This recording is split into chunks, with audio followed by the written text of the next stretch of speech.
Because we heard so many great things about Grenada, we chose to spend the worst of hurricane season here. July through October would be the longest we'd stayed on any one island by far, so we were worried that we would get bored spending so many months in one place. But we didn't have long to dwell on that thought when we arrived in Grenada with only a week or so to prepare for our friends David and Rachel to come visit. We docked at Secret Harbor Marina for the week and enjoyed exploring the island with good friends we hadn't seen in over 2 years.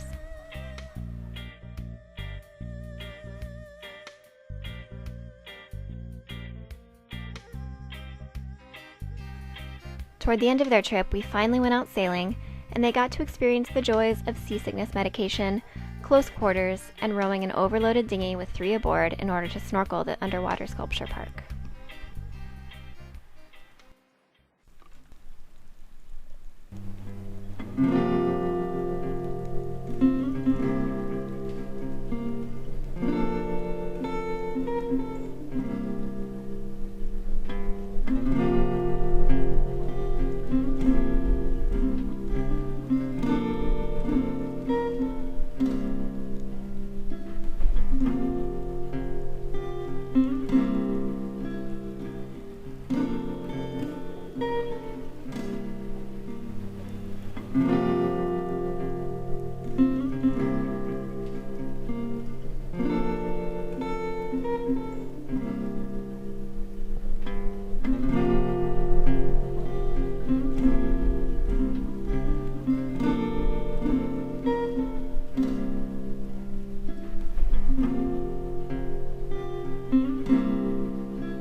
After our guests had flown home, we quickly settled into life at Camp Grenada, so called because it feels a little bit like being at summer camp with all of the activities organized by and available to cruisers spending hurricane season on the island.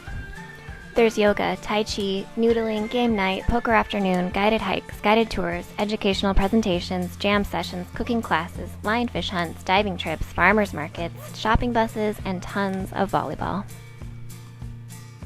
With everything going on, we realized it had been foolish to think that we might get bored, and that we would have plenty of time to complete all of our needed boat repairs and maintenance projects. The boat work got pushed aside in favor of having fun, so all footage of any work that actually gets done will have to wait until the next episode.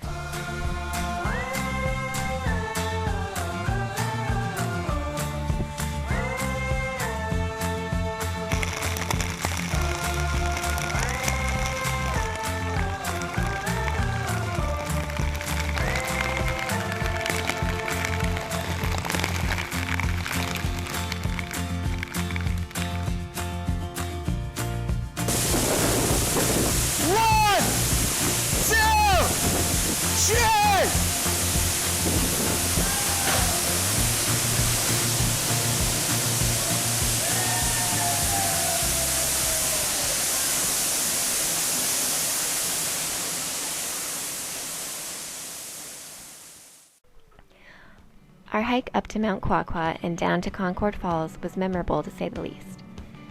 We went with Steve on Slow Flight, Catherine and Henry on Mauser, and Allison, who had crewed on several boats along the way to Grenada. When we had made it almost to the top, it started to rain, and soon it was pouring. The rain just kept coming for the next couple of hours, and we all looked like we had just stepped out of the shower fully clothed. We tried to protect our last remaining iPhone in a Ziploc, its case broken a few months back, but when the hike was over, we found that Ziploc submersed in a couple inches of standing water inside our backpack, so needless to say, it was toast.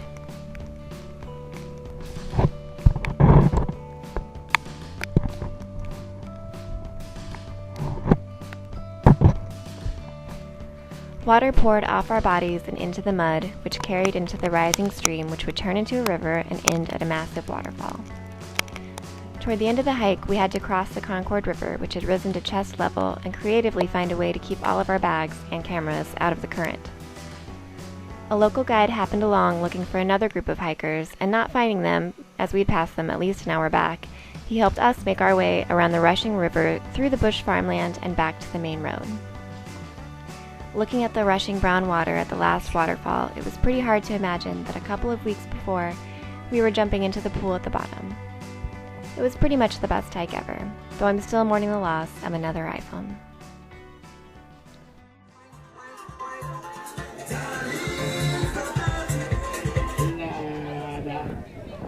We were told by several people that we needed to run in a hash while we were in Grenada and that it was a great way to see the island.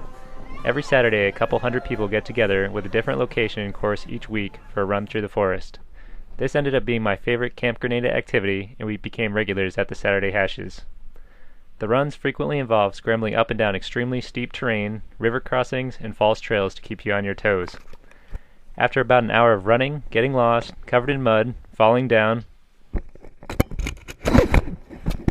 you arrive back at the start where there's plenty of beer, music, and great local food. It's amazing how much better stag tastes after a 5-mile run.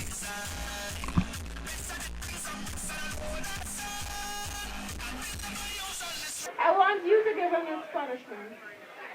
You either give him the toilet seat, you give him the wizard sleeve, or the doggy potty. Which one do you choose? Wizard sleeve! No! See, you only know. It's not up to him anymore. I want Annie. You got very lucky today. Was that a good trail or not, guys? We woke up at 4 in the morning to get ready to head over to Juve, where we plan to become part of the parade and get willingly covered in paint and used motor oil. The incredibly shaky footage gives you a pretty good idea of what it was like to actually be there, jostled around by some very friendly strangers. Waking up that early in the morning in order to go hang out with a bunch of people who had been up drinking all night was about as much fun as it sounded at first. But as soon as we got some paint smeared on us and drinks in our hands, we were able to loosen up. Somewhat.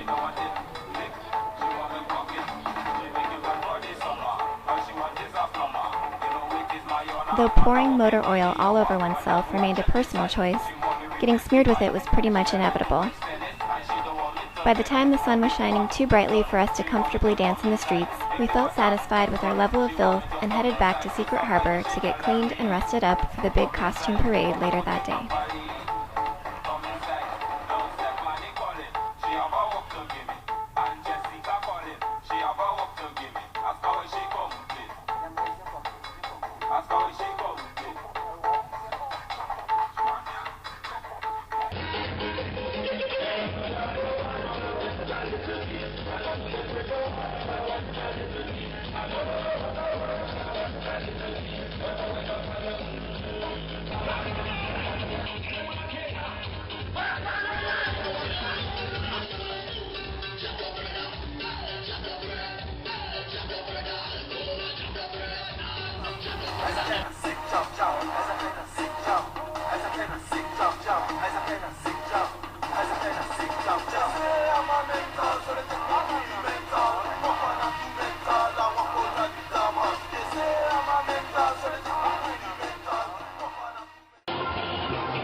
Ashley and I participated in our first race as crew aboard Blue Moon with Jason and Britta.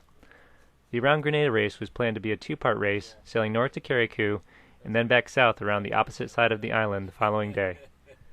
We were feeling a little sluggish, and the 7 a.m. start felt very early after the pre-race activities the night before.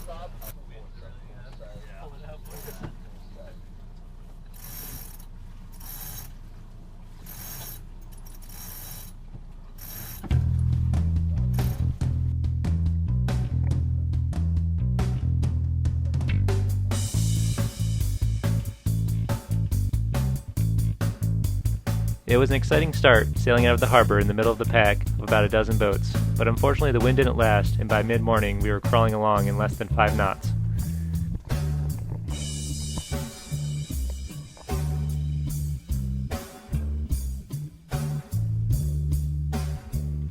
It became obvious we weren't going to be making it to Carriacou before dark, so we opted to drop out of the race and went to have consolation burgers and fries on Grand Anse Beach instead. Even though we didn't finish the race, we still had a lot of fun sailing with our friends on their boat. Maybe we'll try racing Baby Blue sometime.